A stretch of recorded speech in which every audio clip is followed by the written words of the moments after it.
kafir menanamkan kesombongan dalam hati mereka, yaitu kesombongan jahiliyah.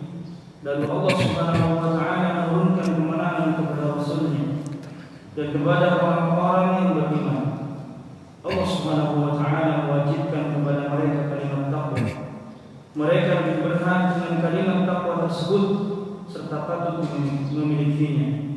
Dan Allah Subhanahu wa taala mengetahui segala sesuatu. Assalamualaikum warahmatullahi wabarakatuh. Innal hamdalillah nahmaduhu wa nasta'inuhu wa nastaghfiruh wa na'udzu billahi min shururi anfusina wa min sayyiati a'malina. Man yahdihillahu fala mudilla lahu wa man yudlil fala hadiya lahu. Wa ashhadu an la ilaha illallah wahdahu la syarika lahu wa ashhadu anna Muhammadan abduhu wa rasuluh. Ya ayyuhalladzina amanu taqullaha haqqa tuqatih wa la tamutunna illa wa antum muslimun. يا أيها الناس اتقوا ربكم الذي خلقكم من نفس واحدة وخلق منها زوجها وبث منهما رجالا كثيرا ونساء واتقوا الله الذي تساءلون به والأرحام إن الله كان عليكم رقيبا. يا أيها الذين آمنوا اتقوا الله وقولوا قولا سديدا يصلح لكم أعمالكم ويغفر لكم ذنوبكم ومن يطع الله ورسوله فقد فاز فوزا عظيما. اللهم صل على محمد وعلى آله وأصحابه wa man tabi'ahum bi ihsanin ila yaumiddin wa ba'd. Ikhwati fillah rahimani wa rahimakumullah. Alhamdulillah, kita senantiasa memuji Allah Subhanahu wa taala atas berbagai kenikmatan yang Allah berikan kepada kita. Kita bersyukur kepada Allah Subhanahu wa taala, kita masih diberikan keistiqomahan untuk mengkaji ayat-ayat Al-Quran. Dan pada kesempatan pagi hari ini, di waktu di akhir tahun ini, alhamdulillah kita telah sampai di penghujung dari surat Al-Fatah. Surat yang banyak menceritakan tentang kejadian perjanjian Hudaybiyah, tentang kejadian Bai'atur Ridwan, dan yang sebentar lagi akan kita bahas adalah kejadian Umrah Qadha. Pada ayat yang ke-24 dari surat Al-Fatah, Allah Subhanahu wa taala menceritakan bagaimana penyebab terjadinya perjanjian Hudaybiyah itu. Sebagaimana kita tahu bahwa perjanjian Hudaybiyah terjadi pada tahun 6 Hijriah, setahun setelah kejadian perang Khandaq, yang mana waktu itu orang-orang Makkah mengalami kekalahan karena mereka tidak berhasil menguasai kota Madinah dalam durasi sekitar 1 bulan itu. Maka di tahun yang setelahnya, tahun 6 Hijriah, tahun 5 Hijriah perang Khandaq, tahun 6 Hijriah kaum muslimin berangkat ke Makkah. Dan di saat itu, ketika mereka kaum muslimin berada di Hudaybiyah membuat sebuah perkemahan, maka orang-orang kafir, orang-orang Makkah ingin membunuh orang-orang muslimin, kaum muslimin, terutama Rasulullah sallallahu alaihi wasallam. Secara perhitungan seharusnya berhasil cara ini, karena peperangan atau penyerangan itu terjadi di negeri mereka, di Makkah, dilakukan pada malam hari, dan kaum muslimin tidak siap untuk berperang waktu itu. Akan tapi Allah Subhanahu wa taala menghendaki yang lain. Allah menjaga kaum muslimin. Justru 80 orang yang dikirim dari pemuda-pemuda Quraisy ternyata berhasil ditangkap oleh Nabi Shallallahu Alaihi Wasallam, dan Nabi tidak membunuh mereka, melepaskan mereka semua, sehingga justru yang muncul adalah ketakutan dari orang-orang Makkah. Artinya tidak mungkin mereka bisa mengalahkan kaum muslimin, sehingga ditempuhlah jalur perjanjian. Kisah itu atau bagian segmen itu dari kisah perjanjian Hudaybiyah ini disebutkan oleh Allah Subhanahu wa taala pada ayat yang ke-24 ini. Allah Subhanahu wa taala berfirman, "Wa huwallazi kaffa aydiyahum ankum." Dialah Allah Subhanahu wa taala yang telah menahan tangan-tangan mereka dari membunuh kalian, yaitu 80 orang pemuda Quraisy yang akan membunuh Nabi ditahan oleh Allah Subhanahu wa taala. Wa aydiyakum anhum, dan tangan kalian pun ditahan oleh Allah untuk membunuh mereka. Artinya para tawanan ini tidak dibunuh oleh Nabi, tapi justru dimerdekakan. Di mana kejadiannya? Bi batni Makkah, di lembah Makkah, yaitu di Hudaybiyah. Mim ba'di an azfarakum alaihim, setelah Allah menjadikan kalian menang atas mereka. Setelah ditangkap tanpa perlawanan yang berarti, ternyata 80 orang pemuda itu Allah menangkan mereka, ternyata Rasulullah memerdekakan mereka semua. Wa kana Allahu bima ta'maluna basira, dan Allah Subhanahu wa taala Maha melihat apa yang kalian kerjakan. Artinya Allah Subhanahu wa taala akan senantiasa menolong orang-orang yang beriman yang berada di jalan Allah Subhanahu wa taala. Ayat yang mulia ini turun berkenaan dengan kejadian tadi, yaitu ada 80 orang pemuda dari kaum Quraisy yang kuat, yang diutus untuk melakukan penyerangan di malam hari ketika Nabi Shallallahu Alaihi Wasallam dan para sahabatnya sedang bermalam di Hudaybiyah. Hal ini sebagaimana perkataan Anas bin Malik radhiyallahu taala anhu, sahabat yang terakhir wafat di Basrah. Yang sebagaimana kita sampaikan tadi malam, beliau mengatakan, "Anna thamanina rajulan min ahli Makkah habatu 'ala Nabi sallallahu alaihi wasallam wa ashabihi." Bahwa 80 orang penduduk Makkah, pemuda Makkah, itu turun mendekati Nabi sallallahu alaihi wasallam dan para sahabatnya. Jadi Hudaybiyah itu di lembah Batni Makkah, di lembahnya. Makanya mereka dikatakan turun.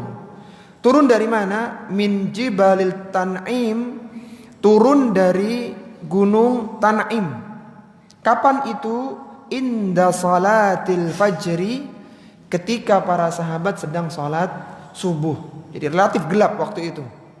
Ya masih gelap lah kalau dibandingkan dengan zaman sekarang. Untuk apa tujuannya? Liyaqtuluhum, untuk membunuh kaum muslimin waktu itu. Jadi bayangkan posisinya di Makkah dan mereka berada di bawah, kaum muslimin lagi sholat lagi. Kan seharusnya dengan mudah untuk dikalahkan kaum muslimin waktu itu, tidak siap perang. Tapi ternyata justru mereka lah yang tertangkap. Fa akhadahum Rasulullah sallallahu alaihi wasallam silman. Rasulullah berhasil menangkap mereka semua silman, tanpa perlawanan yang berarti. Kenapa? Karena Allah yang menahan tangan mereka. Jadi ditangkap dengan mudah orang-orang ini, 80 orang ini. Fa'ataqahum Rasulullah sallallahu alaihi wasallam. Setelah tertangkap, diinterogasi apa tujuan mereka, kemudian 80 orang ini diperdekakan oleh Nabi sallallahu alaihi wasallam. Fa anzalallahu azza wa jalla, maka Allah menurunkan ayat, wa huwallazi kaffa aydiyakum anhum wa aydiyahum ankum bi batni Makkah ila akhir ayat. Dialah Allah yang telah menahan tangan-tangan mereka untuk membunuh kalian dan tangan kalian untuk membunuh mereka. Inilah awal penyebab terjadinya perjanjian Hudaybiyah. Karena orang-orang kafir Makkah sudah takut, sudah gentar, mereka gagal melakukan pembunuhan itu, sehingga langkah yang bisa dilakukan hanyalah melakukan perjanjian untuk menahan kaum muslimin melakukan umrah. Jadi kalau tidak ada kejadian ini, maka akan terjadi perang besar di Makkah. Tapi karena kejadian itu, maka yang ditawarkan adalah perjanjian damai. Kemudian pada ayat yang ke-25, Allah Subhanahu wa taala menyebutkan tentang detik-detik alotnya perjanjian Hudaybiyah. Kalau ayat yang ke-24 itu latar belakang terjadinya Hudaybiyah, ayat yang ke-25 ini menunjukkan detik-detik beratnya melakukan perjanjian itu. Artinya orang-orang kafir menunjukkan kesombongan mereka sehingga sempat mengundang emosi kaum muslimin, dan hampir-hampir saja mereka terjadi peperangan. Artinya hampir saja perjanjian itu tidak sepakat, malah justru menjadi pemicu peperangan, pemicu konflik. Tapi Allah Subhanahu wa taala memberikan ketenangan kepada orang-orang yang beriman. Dijelaskan bahwasanya ini adalah perintah Allah, tidak boleh melakukan peperangan terlebih dahulu karena dampak yang akan muncul ketika terjadi peperangan di Makkah itu jauh lebih besar. Diceritakan oleh Allah Subhanahu wa taala pada ayat yang ke-25. Allah Subhanahu wa taala berfirman, humul ladzina kafaru wa saddu 'anil masjidil harami wal hadya ma'kufan ay yablugha mahillah. Dialah, merekalah orang-orang kafir yang telah menghalangi kalian untuk memasuki Masjidil Haram untuk melakukan umrah, dan mereka pula yang telah menghalangi binatang-binatang kurban itu sampai ke tempat penyembelihannya, itu di tanah haram. Dan waktu itu para sahabat sudah menyiapkan 70 ekor unta untuk disembelih di Makkah sebagai bentuk kurban mereka di Makkah. Tapi terhalangi kaum muslimin waktu itu. Dan ini sempat juga menjadikan kaum muslimin marah ya, jengkel, dan hampir terjadi peperangan. Dikatakan oleh Allah Subhanahu wa taala pada ayat ini, walaula rijalum mu'minuna wa nisa'um mu'minatun lam ta'lamuhum. Seandainya bukan karena ada kekhawatiran akan terjadi pembunuhan kepada orang-orang yang beriman yang ada di Mekah yang laki-laki, atau pembunuhan kepada wanita mukminah yang ada di Mekah secara tidak sengaja, yang menjadikan antata'uhum fatusibakum minhum ma'arratum bighairi ilm, yang menjadikan kalian terkena kesulitan tanpa ilmu.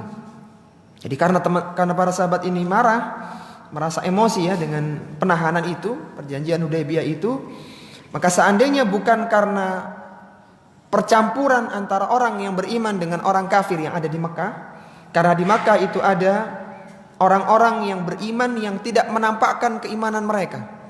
Karena kalau orang Islam yang menampakkan keimanannya akan berangkat hijrah ke Madinah. Ada sebagian orang yang dia tahu kebenaran dakwah Nabi SAW, tapi karena ketakutan mereka tidak menampakkan keimanannya. Ada sebagian kecil di antara para sahabat atau orang-orang Mekah yang beriman tapi tidak menunjukkan keimanannya.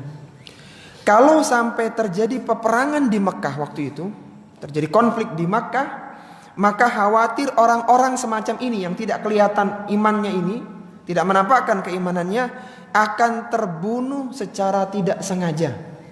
Karena dianggap orang kafir. Dianggap orang kafir, dibunuh. Apa dampaknya kalau sampai terbunuh mereka ini dan tidak tahu jumlah mereka berapa? Kalau sampai terbunuh, fatusibakum minhum ma'arratum bighairi ilm.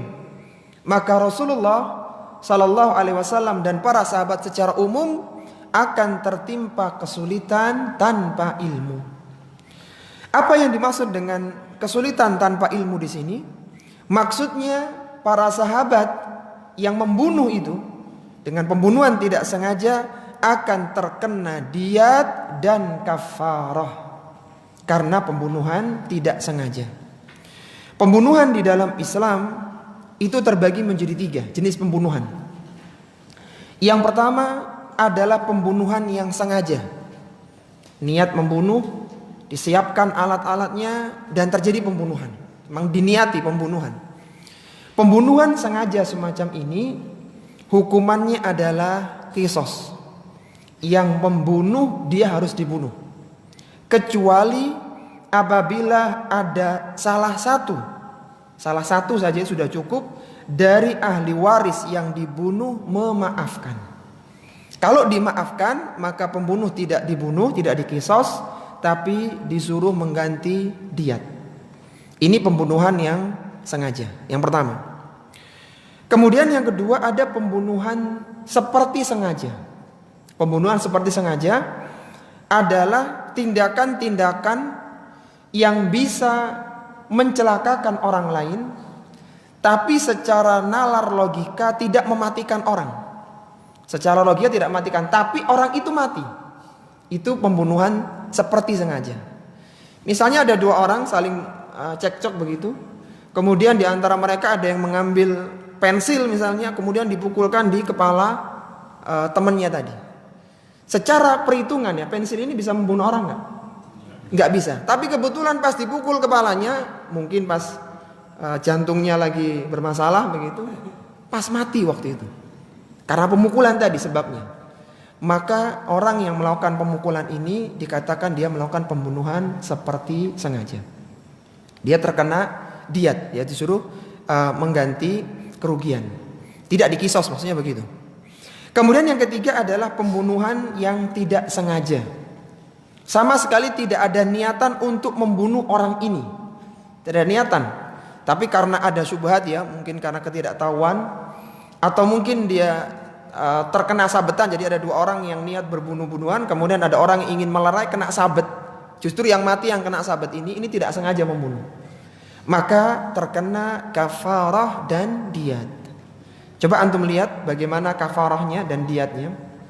Untuk pembunuhan tidak sengaja saja, itu diatnya membayar 100 ekor unta. Satu orang yang dibunuh dengan tidak sengaja membayar 100 ekor unta. Kalau yang dibunuh orang Islam ya. 100 ekor unta itu rinciannya 20 ekor bintu makhad, yaitu unta yang berusia masuk tahun kedua. 20 ekor yang kedua bintu labun, unta betina yang usianya masuk tahun ketiga. 20 ekor yang ketiga adalah hiqqah, unta betina yang masuk tahun keempat. 20 ekor yang keempat adalah jaz'ah, ekor unta betina yang usianya masuk tahun kelima. Dan 20 ekor yang kelima adalah ibnu labun, unta jantan yang masuk tahun ketiga. Ada kriterianya. Kalau tidak ditemukan, maka dibayar sesuai dengan harga itu. Unta berapa kalau satu? Anggaplah sama dengan sapi, anggap saja ya. Sapi berapa? 25 juta.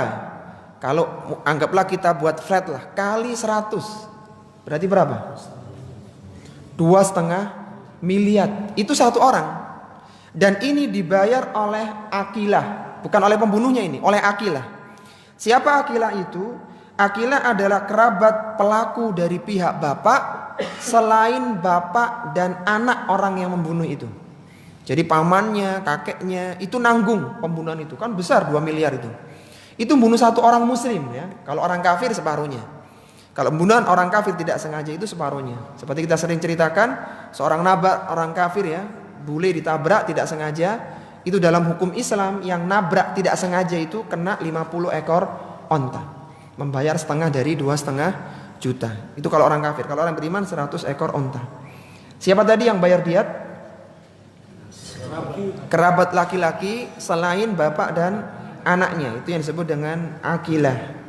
Sedangkan pelakunya sendiri itu terkena kafarah, yaitu dia diperintahkan untuk memerdekakan hamba sahaya yang beriman dengan menggunakan harta pelaku itu.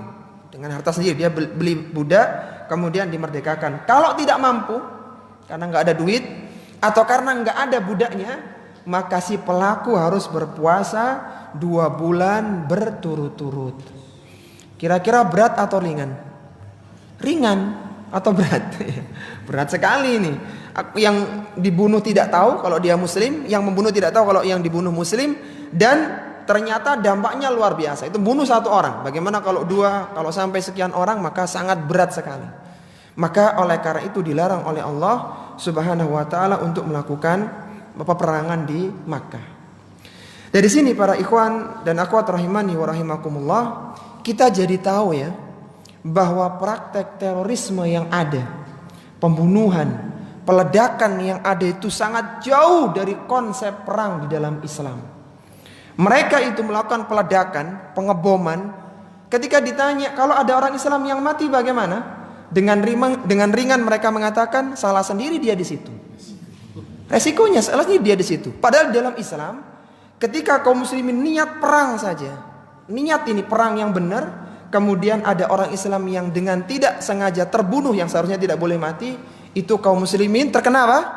Diyat dan kafarah. Harus disiapkan itu. Dana 2,5 M per satu orang. Belum lagi nanti mereka akan budak. Siap ditanggung. Ini perang dalam Islam. Jadi tidak sekedar membunuh orang kafir, sangat dipertimbangkan sekali. Oleh karena itu Allah Subhanahu wa taala melarang mereka untuk melakukan peperangan ketika itu. Kemudian disebutkan oleh Allah Subhanahu wa taala di antara dampak positif ya, tidak jadinya perang ketika perjanjian Hudaybiyah atau ketika para sahabat kecewa dengan perjanjian Hudaybiyah, Allah menyebutkan di sini hikmahnya, liyudkhilallahu fi rahmatihi may yasha. Allah akan memasukkan ke dalam rahmatnya orang-orang yang dikehendaki oleh Allah Subhanahu wa taala dengan petunjuk. Ternyata dengan tidak adanya perang ya, di perjanjian Hudaybiyah karena dilarang oleh Allah karena khawatir jadi pembunuhan tadi yang yang menjadikan para sahabat terkena diyat dan kafarah, ada dampak positif yang lain. Fase antara perjanjian Hudaybiyah dengan Fathu Makkah itu banyak orang-orang yang masuk ke dalam agama Islam, orang Makkah yang masuk ke dalam agama Islam. Di antaranya adalah 3 tokoh besar Quraisy masuk Islam dalam masa perjanjian itu. Maksudnya begini, kalau seandainya terjadi peperangan, yang ada adalah diyat dan kafarah totalan yang sangat banyak, dan muncul dendam antara Makkah dengan Madinah karena mereka merasa dikalahkan di negerinya sendiri. Tapi ketika perang ditahan, yang muncul maslahat. Banyak orang mengenal dakwah, bahkan 3 tokoh Quraisy ini masuk Islam. Siapa 3 tokoh Quraisy itu? Yang pertama adalah Amru bin Al-As.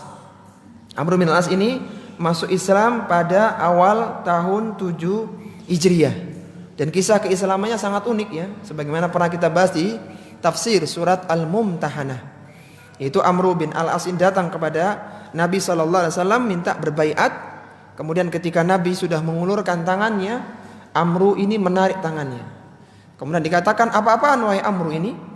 Kata Amru, wahai Rasulullah, aku tidak ingin berbaiat kepadamu kecuali aku mengajukan syaratnya. Kata Nabi, apa syaratnya?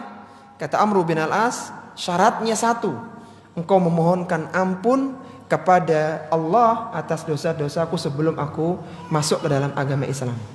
Maka kata Nabi SAW, tidak pahamkah engkau wahai Amru bahwasanya seorang yang masuk ke dalam Islam maka dosa-dosanya diampuni oleh Allah Subhanahu wa taala? Tidak pahamkah engkau wahai Amru bahwa hijrahmu ke Madinah ini menjadikan dosa-dosamu diampuni oleh Allah? Jadi itu syarat yang diajukan oleh Amru bin Al-As radhiyallahu taala anhum.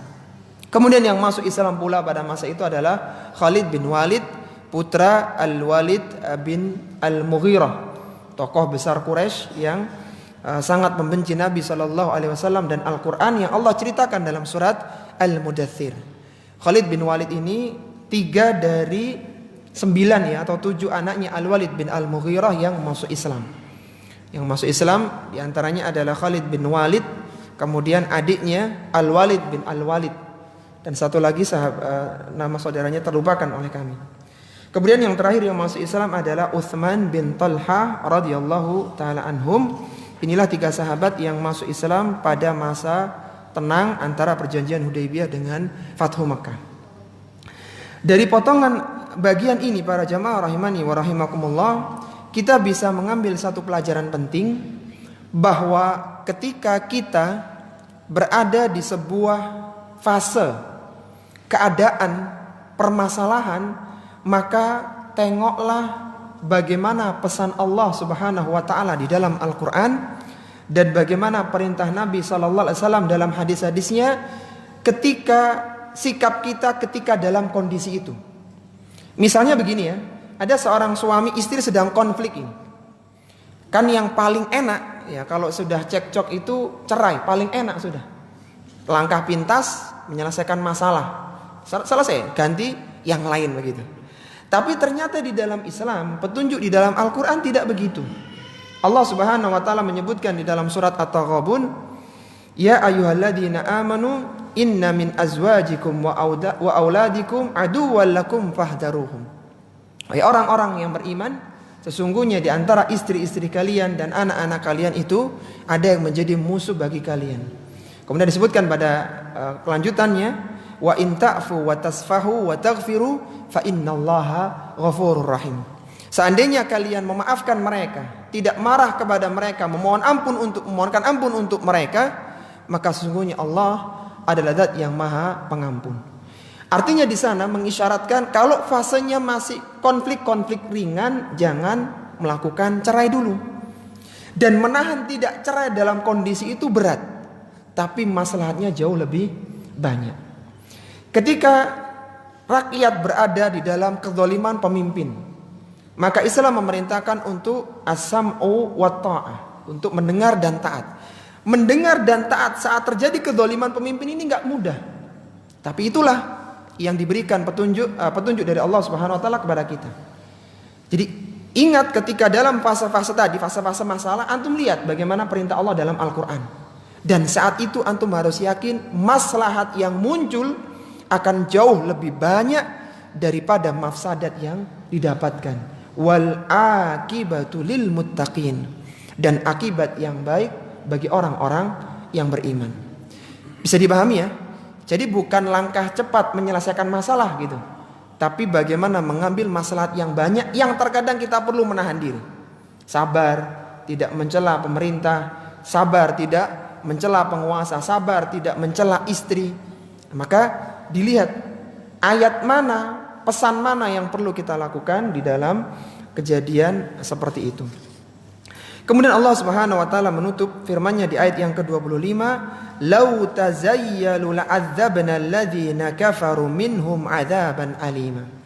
Seandainya tidak bercampur antara orang-orang yang beriman dengan orang-orang kafir, jadi jelas ini musuh ini orang-orang kafir semua, maka niscaya Allah akan mengadab orang-orang kafir dengan diizinkan kaum muslimin melakukan peperangan di sana, dan mereka mendapatkan azab yang pedih, yaitu kekalahan yang telak di dunia dan di akhirat. Bahkan kekalahan telak di negeri mereka sendiri seandainya tidak terjadi percampuran.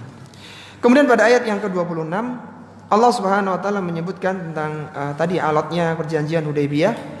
Allah berfirman, "Idz ja'ala alladziina kafaru fi qulubihimul hamiyyata hamiyyatal jahiliyah." Ketika orang-orang kafir menanamkan kesombongan dalam hati mereka, yaitu kesombongan jahiliyah. Saat disepakati oleh penduduk Makkah bahwa peperangan tidak mungkin dilakukan, langkah yang ditempuh adalah perjanjian damai, maka diutuslah Suhail bin Amr sebagai utusan dari orang-orang kafir untuk melakukan negosiasi dengan Nabi Shallallahu Alaihi Wasallam. Kemudian di sana dari kaum muslimin selain Nabi Shallallahu Alaihi Wasallam ada Ali bin Abi Thalib sebagai penulis perjanjian itu karena Nabi tidak bisa menulis. Di sana disebutkan di sini bahwa orang-orang kafir itu menampakkan hamiyatal jahiliyah, menampakkan kesombongan mereka. Jadi bayangkan ya, kaum muslimin ini sudah tertahan, ya, ada indikasi mereka tidak bisa umroh. Tuan rumah sendiri menunjukkan kesombongannya. Jadi sangat memancing emosi para sahabat waktu itu. Apa hamiyatul jahiliyah, kesombongan jahiliyah yang dimaksud? Yang dimaksudkan adalah waktu itu Suhail bin Amr menolak untuk menuliskan Bismillahirrahmanirrahim di awal perjanjian dan menolak tulisan Muhammad Rasulullah Sallallahu alaihi wasallam. Ditolak tulisan ini, tidak mau. Itu yang dimaksud dengan hamiyatul jahiliyah, dan itu cukup menjadikan marah para sahabat nih. Menolak bismillahirrahmanirrahim dan menolak penyebutan Muhammad Rasulullah. Artinya Suhail tidak mengakui bahwasanya Muhammad sallallahu alaihi wasallam adalah seorang rasul. Jadi bayangkan bagaimana marahnya sahabat, orang yang sangat dimuliakan yaitu Rasulullah itu tidak diakui oleh orang kafir. Itu kan tersinggung sekali para sahabat. Tapi akhirnya Allah Subhanahu wa taala menurunkan ketenangan kepada mereka, diturunkan ayat ini dan memerintahkan mereka untuk senantiasa bertakwa kepada Allah Subhanahu wa taala. Hal ini sebagaimana dikisahkan oleh Anas bin Malik radhiyallahu taala anhu, anna Quraisyan salahu an-nabiy sallallahu alaihi wasallam. Orang-orang Quraisy berdamai dengan Nabi sallallahu alaihi wasallam. Fihim Suhail ibnu Amrin, di dalam mereka, di antara mereka ada Suhail bin Amr, seorang tokoh Quraisy yang terkenal pandai dalam diplomasi. Suhail bin Amr ini. Ketika Suhail datang ya, waktu Rasulullah ini menunggu kabar dari orang Mekah, maka Rasulullah memberikan kabar gembira kepada sahabatnya, semoga Allah memudahkan urusan kalian wahai para sahabat. Karena yang datang adalah Suhail. Suhail itu bentuk tasghir dari Sahal. Sahal itu mudah, kalau kemudahan kecil itu Suhail. Jadi Suhail itu bentuk mudah, bentuk kecil dari kata Sahal, mudah. Jadi ketika Suhail datang, Rasulullah mengatakan semoga Allah mudahkan urusan kalian. Artinya kalau yang datang itu Sahal, maka urusan kalian menjadi benar-benar mudah. Karena yang datang hanya Suhail ya. Kemudahannya itu kecil gitu, tapi ada kemudahan di situ. Maka sempat terjadi diskusi yang cukup alot. Faqala an-nabiy sallallahu alaihi wasallam li Ali, Rasulullah bersabda kepada Ali bin Abi Thalib untuk menulis perjanjian itu, uktub bismillahirrahmanirrahim. Tulislah wahai Ali bismillahirrahmanirrahim. Dan menulis bismillah ini adalah kebiasaan para nabi dan rasul untuk memulai surat mereka. Sebagaimana kita tahu ya, Nabi Sulaiman ketika akan menulis surat kepada Ratu Saba, yang pertama kali tulis apa? Bismillahirrahmanirrahim min Sulaiman. Ditulis dengan menyebut nama Allah yang Maha Pengasih lagi Maha Penyayang. Ini surat dari Sulaiman. Jadi penyebutan bismillah itu adalah cara bagaimana para nabi dan rasul menulis surat-surat mereka. Dan Allah Subhanahu wa taala ketika menurunkan ayat-ayat Al-Qur'an, maka awal surat menggunakan basmalah, bismillahirrahmanirrahim. Maka seandainya antum menulis di WA ya dan medsos yang lainnya, maka bisa menggunakan basmalah. Ya, bisa menggunakan basmalah karena mengikuti kebiasaan para nabi dan rasul di dalam menulis surat-surat mereka. Qala Suhail, ketika diperintahkan menulis basmalah itu, qala Suhail mengatakan, amma bismillah fama nadri ma bismillahirrahmanirrahim. Kata Suhail, adapun bismillah ya, kalimat bismillah ini kami tidak tahu apa itu bismillahirrahmanirrahim. Kami tidak biasa dengan kalimat ini. Walakin uktub ma na'rifu bismikallahumma. Tulis yang kami paham, maksudnya yaitu bismikallahumma.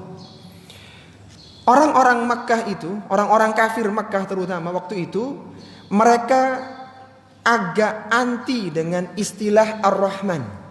Agak anti. Padahal Ar-Rahman itu salah satu dari 3 nama besar Allah Subhanahu wa ta'ala.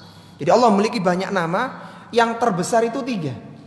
Yang pertama adalah Allah, yang kedua Al-Khaliq, dan yang ketiga adalah Ar-Rahman.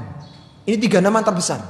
Dan nama Ar-Rahman tidak dikenal atau tidak diingkari oleh orang-orang Makkah, diingkari. Jadi mereka sebenarnya tidak mau ada kata Ar-Rahman di situ.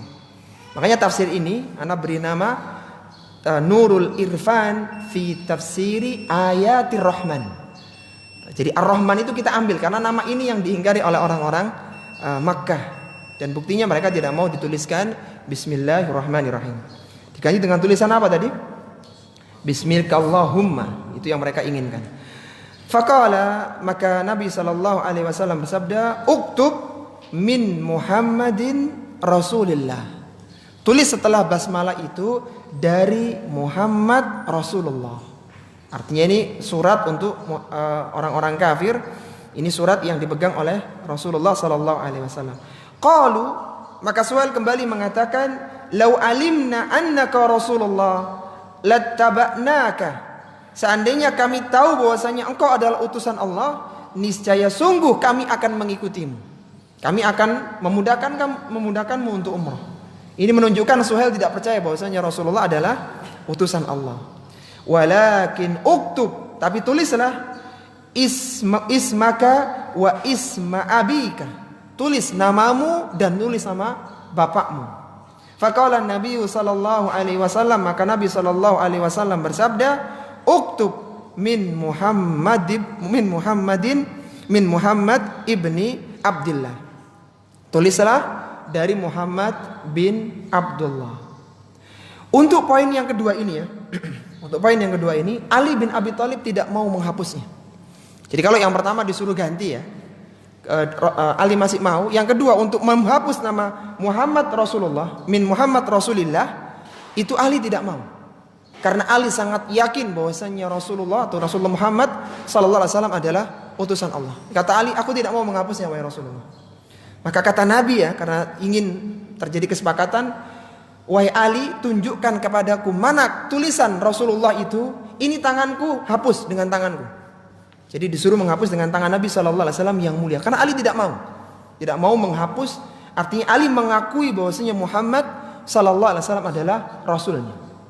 Dan ini sebagai bukti bahwa Nabi sallallahu alaihi wasallam tidak bisa baca tulis. Enggak tahu mana tulisannya, tunjukkan. Maka tangan Nabi yang digunakan untuk menghapusnya. Dan Rasulullah sempat mengatakan di dalam riwayat yang lainnya, "Wahai Suhail, aku tetaplah Rasulullah meskipun engkau mendustakanku." Jadi aku tetap menjadi seorang nabi meskipun kalian tidak mempercayai kenabianku. Itu detik-detik bagaimana terjadinya diskusi yang sangat alot antara kaum muslimin dengan orang-orang Makkah. Kemudian Allah Subhanahu wa taala fa'alzamahum kalimatat taqwa wa kanu ahaqqa biha wa ahlaha. Allah perintahkan agar orang-orang yang beriman ini melazimi kalimat takwa, agar mengikuti yang diperintahkan oleh Allah Subhanahu wa taala dan tidak bermaksiat kepada Allah. Kalimat takwa adalah kalimat yang dengannya seorang bertakwa kepada Allah Subhanahu wa taala. Dan kalimat takwa yang tertinggi adalah ucapan la ilaha illallah. Ini ucapan takwa yang paling tinggi. Sebagaimana yang disebutkan oleh Nabi sallallahu alaihi wasallam, al-imanu bid'un wa sab'una aw bid'un wa sittuna syu'batan. Iman itu memiliki 70 atau 60 cabang. Fa afdaluha qaulu la ilaha illallah. Yang paling tinggi keimanan adalah ucapan la ilaha illallah. Makanya seorang muslim diperintahkan untuk mempelajari la ilaha illallah. Apa syaratnya, apa rukunnya, dan apa konsekuensinya. Itu seorang harus paham, karena itu keimanan, ketakwaan yang tertinggi. Itu ucapan la ilaha illallah. Wa adnaha imatatul adza anit tariq. Dan cabang iman yang terendah adalah menyingkirkan gangguan dari jalan. Wal haya'u syu'batun minal iman. Dan malu adalah bagian dari keimanan. Kemudian Allah berfirman menutup ayat ini, wa kana Allahu bikulli syai'in alima. Dan Allah Maha mengetahui segala sesuatu, tidak ada sesuatu pun yang tersembunyi bagi Allah Subhanahu wa taala. Ini direkam oleh Allah Subhanahu wa taala karena kejadian itu sangat mengundang emosi kaum muslimin, tetapi kaum muslimin tetap bisa bersabar mengikuti petunjuk Allah Subhanahu wa taala. Baik, silakan Ustaz.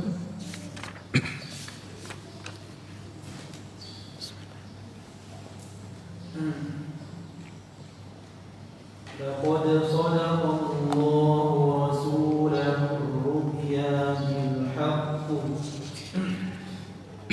لا تدخلن المسجد الحرام إن شاء الله آمنين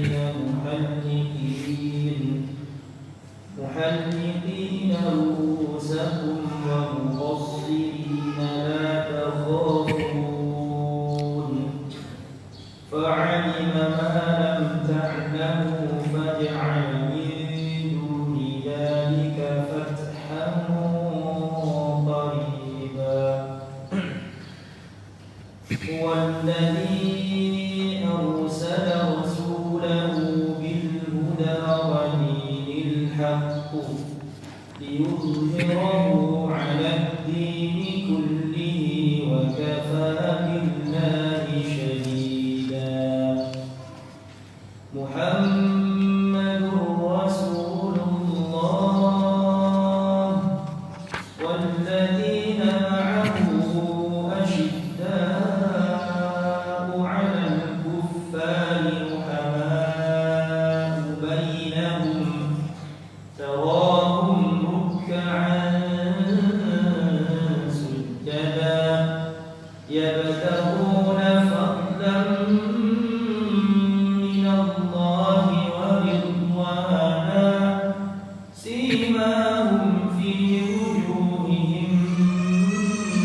الإنجيل كزرع أخرج شطأه ومثلهم في الإنجيل كزرع أخرج شطأه فآزره فاستغلظ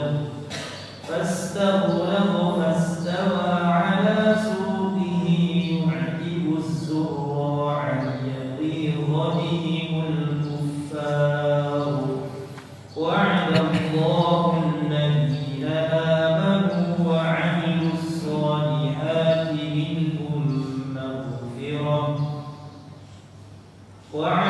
الصالحات منهم مغفرة وأجرا عظيما. Sesungguhnya Allah Subhanahu wa taala akan membuktikan kepada Rasulnya tentang kebenaran mimpinya dengan sebenarnya, yaitu sungguh kalian pasti akan memasuki Masjidil Haram insyaallah dalam keadaan aman dengan mencukur rambut kepala kalian dan memendekkannya sedangkan kalian tidak merasa ketakutan. Maka Allah Subhanahu wa taala mengetahui apa yang tidak kalian ketahui, dan selain itu Dia memberikan kemenangan untukmu. Dialah yang mengutus Rasulnya dengan membawa petunjuk dan agama yang benar agar dimenangkannya di atas semua agama. Cukuplah Allah Subhanahu wa taala sebagai saksi.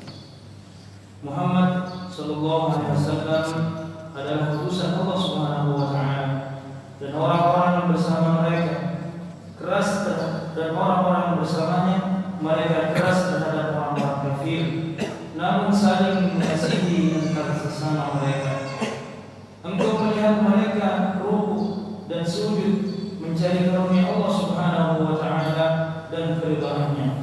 Pada wajah-wajah mereka tampak bekas sujud. Demikianlah sifat mereka di dalam Taurat, sedangkan sifat mereka di dalam Injil yaitu seperti tanaman yang mengeluarkan tunasnya. Kemudian tunas tersebut menjadi semakin kuat, lalu menjadi besar dan tegak lurus sekira sebatangnya. Tanaman tersebut membuat kagum orang yang menanamnya, karena Allah Subhanahu wa taala hendak membuat jengkel hati orang-orang kafir dengan orang-orang yang beriman. Allah Subhanahu wa taala menjanjikan kepada orang-orang yang beriman dan mengerjakan amalan saleh di antara mereka dengan ampunan dan pahala yang besar.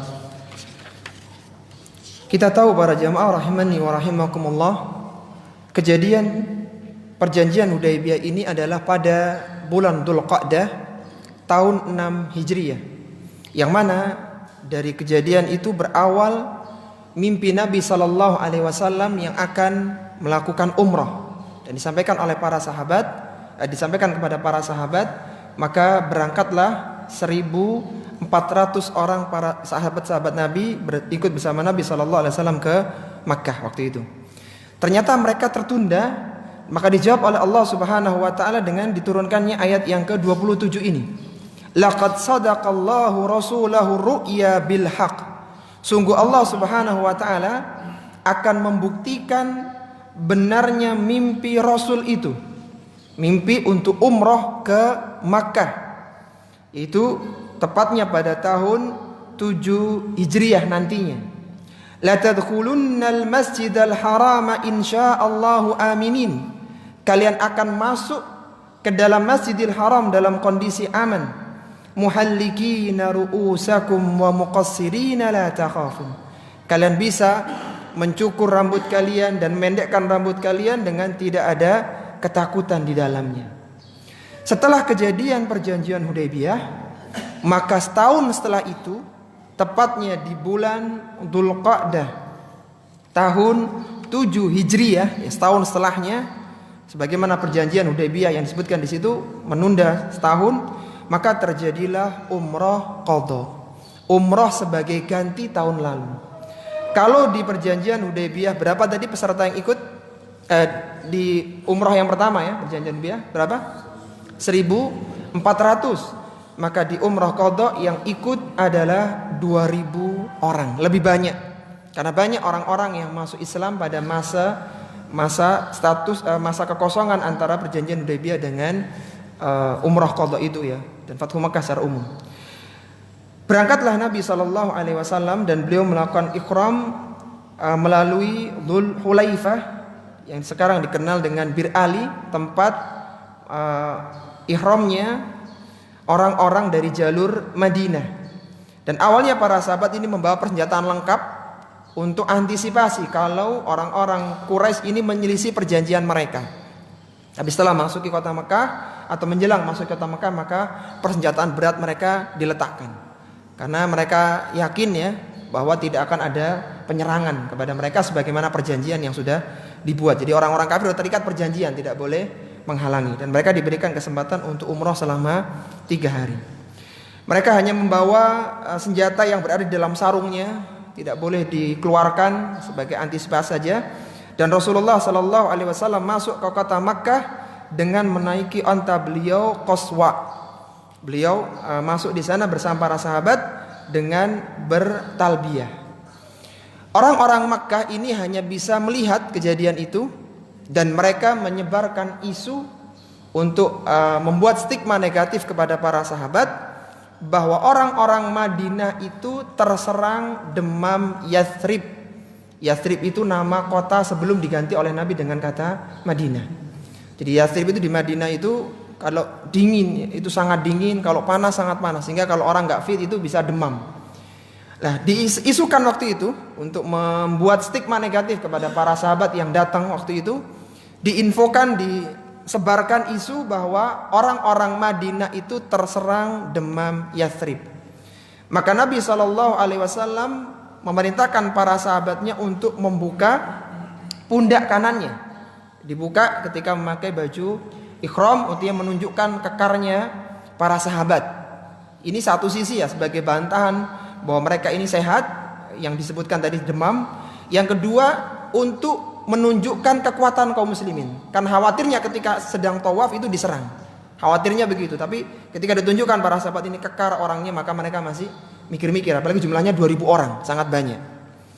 Kemudian Rasulullah SAW juga memerintahkan untuk melakukan romal berjalan cepat pada 7 putaran tawaf yang pada 3 putaran tawaf yang pertama. Dan romal ini khusus bagi laki-laki. Jadi romal tawaf itu romal ketika tawaf hanya pada 3 putaran yang pertama dan itu untuk laki-laki. Jadi diperintahkan untuk ittiba, membuka pundak kanan dan romal. Apa tadi sebabnya? Untuk membantah ya bahwa orang-orang Madinah terkena demam Yathrib, untuk menunjukkan kekuatan fisik mereka. Dan para sahabat setelah itu, karena umroh ini sederhana ya, hanya tawaf, kemudian sa'i, kemudian terakhir itu tahallul. Ya cepat, 3 jam kalau sepi selesai. Cepat selesai. Setelah itu maka mereka mencukur rambut-rambut mereka. Dan para ulama-ulama fikih telah bersepakat bahwa mencukur habis, pelontos itu lebih utama daripada memotong, mendekkan. Jadi bisa 2 ya untuk tahallul itu, bisa dipelontos, dicukur habis atau dipendekkan.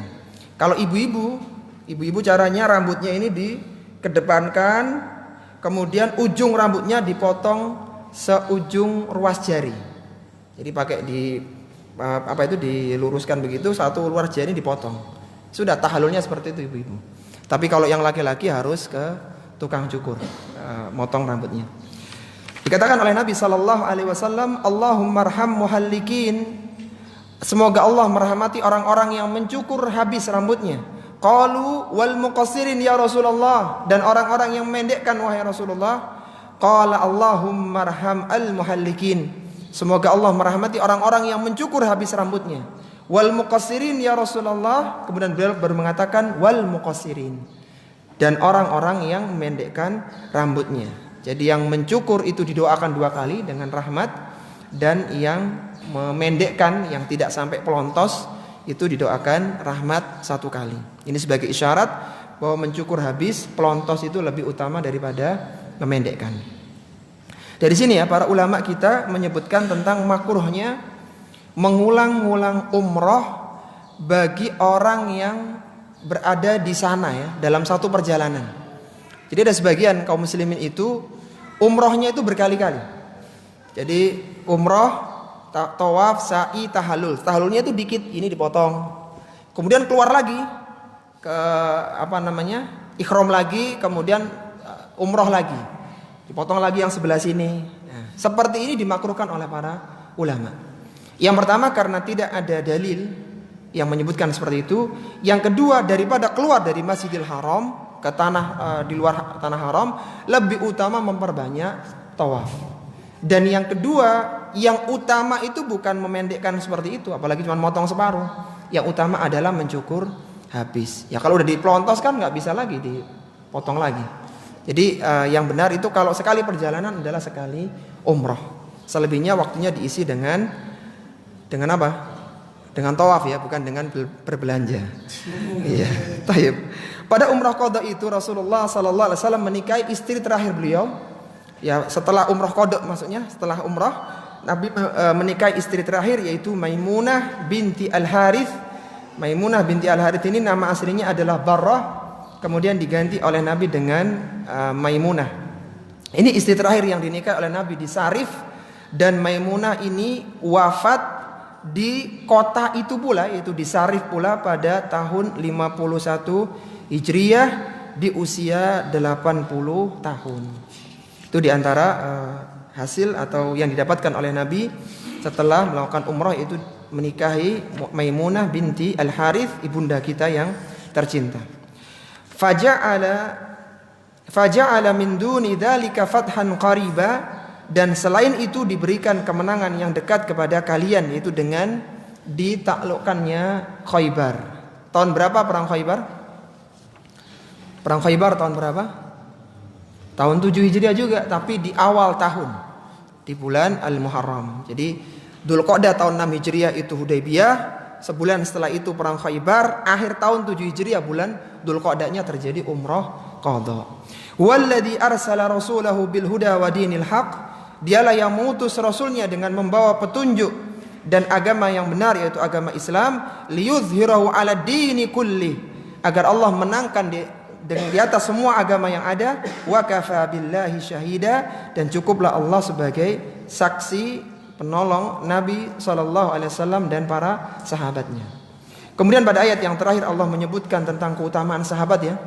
Cerita panjang ini tidak lepas dari kontribusi para sahabat ya, setelah pertolongan dari Allah Subhanahu wa taala. Allah menyebutkan bagaimana sifat para sahabat. Jadi tolong yang mengaku mengikuti manhaj para salaf, para sahabat, lihat parameter ini apakah ada pada diri kita atau tidak. Allah menyebutkan sifat para sahabat, Muhammadur Rasulullah, Muhammad adalah utusan Allah, walladzina ma'ahu, dan orang-orang yang bersamanya. Siapa maksudnya ini? Para sahabat. Bagaimana sifat mereka? Asyidda'u 'alal kuffar ruhama'u bainahum. Mereka keras kepada orang-orang kafir. Orang kafir yang dimaksudkan dalam ayat ini adalah orang kafir harbi, bukan orang kafir dhimni, dan bukan kafir musta'min, kafir yang dijamin oleh kaum muslimin. Bukan itu. Yang dimaksud keras dalam ayat ini adalah keras kepada kafir harbi. Dan para fuqaha telah menyebutkan dalam kitab-kitab fikih mereka atas bolehnya memberikan daging kurban kepada orang kafir selain kafir harbi, dan bolehnya memberikan akikah kepada orang kafir selain kafir harbi. Jadi jangan salah paham ya. Jangan sampai dengan orang kafir itu keras ya, diserempet gitu. Enggak boleh. Itu bukan ranah peperangan. Keras yang dimaksudkan dalam ranah peperangan. Wa ruhama'u bainahum, dan mereka saling mengasihi di antara mereka. Kalau sesama kaum muslimin, para sahabat itu saling menolong. Dengan alasan apapun mereka saling menolong. Jadi tidak peduli dulu mantan musuhnya, mantan orang yang dibenci, tetap ditolong oleh kaum muslimin. Jadi dengan orang kafir keras dalam peperangan, dan dengan sama muslim saling mengasihi. Jadi kalau dibalik ya, naudzubillah min dzalik, ada orang yang dengan kaum muslimin keras kepada orang kafir lunak, maka ini menyelisih sifatnya siapa? Para sahabat. Itu gambaran sifat sahabat ketika muamalah sesama manusia. Adapun gambaran sahabat ketika ibadah disebutkan oleh Allah, tarahum ruk'an sujada. Engkau akan melihat mereka. Jadi seandainya kita hidup pada zaman itu, melihat para sahabat ada, engkau akan melihat para sahabat itu ruk'an sujada. Mereka banyak ruku' dan sujud. Mereka banyak melakukan salat. Untuk apa? Yabtaghuna fadlan minallahi wa ridwana. Sebagai bentuk cara mereka mendapatkan keridhaan Allah Subhanahu wa taala dan karunia-Nya. Jadi sahabat ya, di antara ciri yang kedua setelah ciri yang pertama tadi apa? Keras kepada orang kafir harbi, antum tambahin supaya tidak salah paham. Kemudian juga lunak atau lembut kepada orang-orang yang sesama kaum muslimin. Itu ciri yang pertama. Yang kedua, para sahabat ini banyak melakukan sholat. Banyak melakukan sholat, dikit-dikit sholat, dikit-dikit sholat. Dan sholat para jamaah adalah amalan yang paling utama di dalam Islam ya. Atau amalan yang terbaik, ibadah terbaik itu adalah sholat. Sebagaimana Rasulullah SAW bersabda, istaqimu walan tuhsu. Istiqomalah kalian dan kalian sekali-kali tidak bisa menghitung pahala istiqomah itu. Gak mampu menghitung besarnya pahala istiqomah. Kata Nabi, wa'lamu anna khaira a'malikumus salah. Ketahuilah bahwasanya sebaik-baik ibadah kalian adalah salat. Dan itu ciri para sahabat. Wala yuhafidu 'alal wudu'i illa mu'min. Dan tidak ada yang bisa menjaga wudu kecuali dia adalah orang yang beriman. Maka dalam kesempatan pagi hari ini, kalau boleh ya, ana berpesan kepada diri ana pribadi dan antum semuanya, tolong lazimkan dua amalan ini ya, sebagai ijazah ya, oleh-oleh di akhir surat Al-Fatah. Mungkin bisa ditulis, lazimkan sholat dan wudu. Artinya perbanyak sholat dan wudu. Bisa sholat rawatib dirutinkan, sholat witir, sholat duha, dan sholat-sholat yang lainnya yang ada syariatnya itu dirutinkan. Dan yang kedua, lazimkan wudu. Yang sering kita ingatkan, kalau antum buang hajat habis kamar mandi, maka sempatkan untuk berwudu. Ya kalau mohon maaf kalau buang angin ya kan tidak basah, mungkin tidak wudu nggak apa-apa. Tapi kalau udah terlanjur masuk kamar mandi, sekalian aja wudu sebentar. Dan dikatakan oleh Nabi apa? Wala yuhafidu 'alal wudu'i illa mu'min. Tidak ada orang yang bisa menjaga wudu kecuali dia orang yang beriman. Artinya di antara ciri orang-orang yang beriman senantiasa menjaga apa? Wudu mereka. Dan menjaga wudu luar biasa manfaatnya. Wudu itu adalah salah satu toharoh yang paling banyak keutamaannya. Wudu. Jadi wudu itu paling besar keutamaannya, paling banyak. Wudu, ketika seorang berwudu maka berjatuhan dosa-dosanya dari balik kuku-kukunya. Itu berjatuhan dari air wudu itu. Seorang yang berwudu kemudian dia sholat 2 rakaat, maka diampunkan dosa-dosa yang telah lalu. Seorang yang berwudu kemudian baca doa setelah wudu itu apa? Asyhadu an la ilaha illallah wa asyhadu anna Muhammadan abduhu wa rasuluh. Allahumma ja'alni minat tawabina wa ja'alni minal mutatahhirin. Apa kata Nabi? Orang yang berwudu dengan wudu yang baik kemudian baca doa ini, dibukakan 8 pintu surga. Banyak sekali keutamaan wudu ini. Keutamaan wudu. Jadi tolong setelah ini dibiasakan melazimkan wudu. Dan diantara keistimewaan juga, kalau antum senantiasa berwudu, seandainya qomat sewaktu-waktu, antum pasti tidak terlambat. Karena udah punya wudu, qomat tinggal ke masjid. Yang sering terlambat itu qomat baru wudu. Nah, ini biasanya terlambat. Dan kelebihannya lagi ya, semoga ini menjadi pemantik semangat kita. Kita tidak tahu kapan kita meninggal dunia. Dan kita berharap ketika kita meninggal dunia dicabut ruhnya oleh Allah Subhanahu wa taala dalam kondisi suci, dalam kondisi berwudu. Jadi itu antara ciri orang-orang yang beriman senantiasa menjaga wudunya. Kemudian ciri yang ketiga ya, kalau tadi ciri keduanya adalah menjaga salat para sahabat. Dan salah satu pesan kita, yang kedua simahum fi wujuhihim min atharis sujud. Kalian akan melihat dari wajah-wajah mereka atharus sujud, bekas sujudnya para sahabat. Para ulama-ulama tafsir menyebutkan 3 tafsiran tentang athar sujud itu. Jadi para sahabat itu kalau antum lihat mereka ada kelihatan bekas sujudnya. Apa yang maksud dengan bekas sujud atau athar sujud? Ada 3 tafsirannya. Tafsiran yang pertama, yang dimaksud dengan athar sujud adalah bekas hitam yang ada di kening. Jadi ada bekas hitam kalau orang sering sujud dengan sujud yang benar. Jadi sujud yang benar-benar meletakkan 7 anggota badan dengan sujud yang lama, itu biasanya akan muncul athar, itu akan muncul tanda di keningnya, hitam di keningnya. Dan itu menunjukkan juga sujudnya benar apa enggak. Karena kalau enggak benar nanti akan miring tanda itu. Berarti ini enggak benar. Atau kalau sujudnya dia tidak pas ya, kan harusnya sujud itu kening dan hidung kena lantai. Kalau dia seperti mematuk maka tidak muncul tandanya. Sebagian ulama itu mengatakan atharus sujud itu adalah itu. Tapi ini pendapat minoritas mufassir. Minoritas. Artinya tidak melazimkan orang yang sujud itu selalu ada tandanya. Itu pendapat kecil saja. Pendapat yang kedua, dan kita sepakat dengan pendapat kedua ini dan pendapat ketiga nantinya, yaitu orang yang banyak salat atau para sahabat yang banyak salat ini akan melahirkan cahaya ketawadhuan dan kesalihan. Jadi dampak dari salat yang dilakukan dengan benar itu akan memunculkan kesalihan. Tampak dari ucapannya, perilakunya, ketawadhuan dia. Jadi kelihatan orang ini tidak sombong, tidak angkuh, ya santun dalam berbicara. Maka timbang diri kita, apakah salat sudah mampu membentuk seperti itu atau tidak? Kalau tidak berarti perlu diperbaiki salatnya dan akhlaknya. Karena seharusnya muncul athar sujud, dan athar sujud yang dimaksud adalah ketawadhuan dan kesalihan. Tampak. Bahkan kelihatan ya kalau orang itu berwudu, kalau antum perhatikan setelah salat zuhur itu, yang lain itu pada berminyak wajahnya. Orang yang keluar dari masjid itu bercahaya. Karena habis wudu kan, minyak-minyak yang ada di wajah itu jatuh semuanya, berguguran. Taib, itu yang kedua. Kemudian yang ketiga yang dimaksud dengan athar sujud adalah tanda cahaya di wajah putih mereka, di wajah mereka dengan tanda putih pada hari kiamat kelak. Jadi akan muncul tanda putih, tanda bercahaya putih di hari kiamat kelak. Ada 3 tafsirannya. Yang pertama apa? Atharus sujud, bekas hitam ya di kening. Ini minoritas para ulama tafsir. Yang kedua,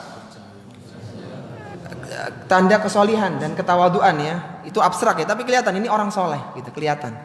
Tampak dari wajahnya. Ya mungkin karena ada tanda sujud itu ya, jadi kelihatan orang ini soleh. Ya kalau nggak pernah sholat kan nggak kelihatan gitu kan. Kemudian yang ketiga, bercahaya pada hari kiamat kelak ya. 2 itu kita sepakat ya, meskipun yang ketiga juga, yang pertama juga iyalah ya. Tapi karena itu minoritas, tidak kita ambil pendapatnya secara tertulis. 2 pendapat tadi ya, yang menunjukkan kesalihan dan tanda pada hari kiamat ini banyak disebutkan dalam nas-nas dalil. Di antaranya bahwa bekas sujud seseorang itu tidak akan terbakar oleh api neraka. Jadi terlepas dari perselisihan di kalangan para mufassir akan tafsiran atharus sujud, kita harus yakin bahwa anggota sujud itu tidak akan terbakar oleh api neraka. Sebagaimana sabda Nabi sallallahu alaihi wasallam, ta'kulun naru ibna Adam illa atharus sujud. Neraka akan memakan semua bagian dari anak Adam illa atharus sujud, kecuali athar sujud, tanda sujud itu. Harramallahu 'alan nari an ta'kula atharus sujud. Allah mengharamkan bagi neraka untuk membakar bekas sujud itu. Disebutkan dalam hadis qudsi yang sangat panjang tentang bagaimana kejadian orang yang dikeluarkan dari neraka. Itu para malaikat mendapati orang ini sudah hangus karena kebakar di neraka. Kemudian karena dia punya iman dikeluarkan oleh malaikat. Dari mana taunya? Dari wajah yang tidak terbakar ini. Sebagian para ulama syuruh ya, ulama ahlus syarah itu berbeda dalam 2 penafsiran mereka tentang apa bagian atau mana bagian yang tidak terbakar itu. Mayoritas mereka mengatakan yang dimaksud adalah kening dan wajah secara umum. Itu nggak akan terbakar. Jadi dia tidak akan dibakar oleh api neraka. Kemudian yang kedua, itu yang dimaksud dengan yang tidak terbakar adalah seluruh anggota sujud yang 7 itu. 2 telapak tangan, 2 lutut, dan ujung jari jemari kaki. Itu sebagian mengatakan demikian. Maka dari sini semoga menjadi motivasi kita untuk menikmati sujud. Kenapa? karena kita yakin ya, naudzubillah min dalik ya, antisipasi. Paling tidak ada jaminan bagian dari tubuh kita yang tidak akan tersulut oleh api neraka karena pernah sujud kepada Allah Subhanahu wa taala. Jadi 3 ciri para sahabat. Yang pertama apa? Keras kepada orang kafir dan baik kepada sama kaum muslimin. Yang kedua, banyak sholat. Dan yang ketiga, muncul athar sujud, bekas sujud. Bekas sujud tafsirannya ada 3. Yang pertama apa? Ada bekas hitam di keningnya. Yang kedua, ketawuduan dan kesolihan. Dan yang ketiga, cahaya pada hari kiamat kelak. Tanda-tanda ini para jamaah rahimani wa rahimakumullah ada dalam kitab-kitab samawi, ada dalam kitab Taurat dan ada di kitab Injil. Sebagaimana disebutkan oleh Allah pada ayat ini, dzalika mathaluhum fit Taurah. Penyebutan ciri sahabat Nabi bahwa mereka akan banyak sholat, ada athar sujud mereka, mereka keras pada orang kafir, lunak kepada sama mereka, itu disebutkan di kitab Taurat. Jadi di kitab Taurat bukan hanya menyebutkan Nabi akhir zaman, tapi juga akan disebutkan siapa pendukung-pendukungnya. Sebutkan seperti mereka. Seperti ini. Sehingga orang-orang Yahudi itu paham dengan Islam. Kenal dengan Nabi sebagaimana mereka kenal dengan bapak-bapak dan anak-anak mereka. Karena disebutkan tanda-tandanya. Dan sahabat ada semua tanda-tanda itu. Sedangkan di Injil, karena Injil ini kitab penyempurna Taurat dan kitab yang banyak berisi mauidhah, nasihat yang lembut, maka penyebutannya bukan semacam tadi, tapi berupa perumpamaan. Di Injil disebutkan wa mathaluhum fil injili kazar'in akhraja sata'ahu fa'azarahu fastaghlada fastawa ala suqi. Di Injil disebutkan permisalan para sahabat seperti tumbuhan yang asalnya kecil, kemudian tumbuh menjadi kuat, menjadi besar, tumbuh mandiri, dan ini yu'jibu zurra'ah, menjadi kagum orang yang menanamnya. Maksudnya begini, karena ini perumpamaan ya. Maksudnya adalah dulu sahabat itu minoritas di Mekah, sedikit. Yang masuk Islam baru Khabbab bin Arad, Bilal bin Rabah, Abdullah bin Mas'ud, sedikit para sahabat. Tapi terus berkembang sehingga menjadi besar. Islam yang benar seperti ini, semakin besar semakin banyak. Dan menjadikan kagum penanamnya itu Nabi SAW kagum dengan banyaknya para sahabat. Liyaghidha bihimul kufar, dan memunculkan kebencian, kejengkelan orang-orang kafir. Jadi dengan adanya banyaknya para sahabat itu, orang-orang kafir menjadi benci. Wa'adallahu alladhina amanu wa amilu salihati minhum maghfiratan wa ajran 'azima. Dan Allah Subhanahu wa taala telah menjanjikan kepada orang-orang yang beriman dan mengerjakan amal salih di antara mereka dengan ampunan dan pahala yang besar. Maka sebagai penutup di kajian kita para jemaah rahimani wa rahimakumullah, marilah kita lazimi sikap-sikap para sahabat, sifat-sifat para sahabat yang disebutkan di dalam ayat ini, yaitu mereka keras kepada orang-orang kafir di perang, untuk orang-orang kafir harbi, banyak melakukan ibadah dan interaksi sama manusia, sesama kaum muslimin dengan interaksi yang baik. Dan para sahabat itu dikatakan mereka kuat kokoh karena mereka saling menolong, saling membantu. Sehingga Nabi SAW pernah bersabda, al-mu'minu lil mu'mini kal bunyani yashuddu ba'dhum ba'dha. Mukmin yang satu dengan yang lainnya itu seperti satu bangunan yang saling menguatkan antara satu dengan yang lainnya. Jadi yang perlu kita ingatkan sebagai penutup di kajian yang mulia ini, masalah apapun yang terjadi di kubu kaum muslimin, baik itu masalah individu, masalah ketidaknyamanan organisasi, masalah ketidaknyamanan dengan yang lainnya, tolong diabaikan. Yang penting bagaimana kita saling membantu, saling mengokohkan untuk tercapainya tujuan dakwah ini. Jangan sampai terkotak-kotak dan terpecah belah hanya karena masalah internal. Para sahabat dulu juga ada masalah. Abu Bakar dan Umar pernah berselisih. Nanti kita bahas di tafsir surat Al-Hujurat.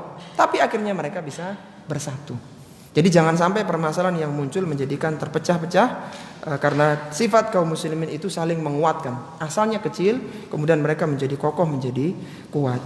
Ini para jamaah rahimani wa rahimakumullah yang bisa kita bahas di kesempatan akhir tahun ini, di penghujung akhir tahun 2019 ini.